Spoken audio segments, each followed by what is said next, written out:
guys, may nakita na naman akong blush on. Nahuhusgahan natin ngayon. Ang sabi dito, waterproof po na. Shaka, long lasting. Okay, tingnan natin. Huhusgahan na natin. Okay, maglalagay na tayo. Dadamihan natin para kita-kita natin. Okay. Okay. Bumagal.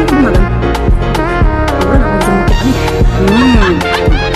Ngayon, dahil nasabi na waterproof daw, syempre, testing natin yan. Ito ay wipes. Wipes ko guys ha. Wipes. Ako, anong tanggalan guys? Oh my god. Malapit ako na guys. Tanawan ninyo guys. Ako na yung guys. Nangyay ako dyan. Yung siya mo. Siya tanggal. Okay. Waterproof talaga siya. Waterproof. Okay? Waterproof. May ping-ping pa rin siya guys. Tingnan nyo. May ping-ping pa rin siya. Totoo, pero hindi siya 100% waterproof ha. 50 na. Nakakang siya. Natanggal siya, pero natitira pa rin talaga. So, totoo nga siyang waterproof. 50% nga lang. So, ipapakita ko sa inyo kung ano to siya. Kung ano itong hinuhusgahan natin, okay? So, ito nga pala siya. So, yan. Ang cute niya. May kasama siya ang puff na. Ang itong ginamit ko ay number 2.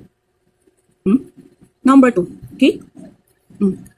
Kung gusto mo, okay, ilagay ko sa comment section ang link para hindi ka na mabudol pa.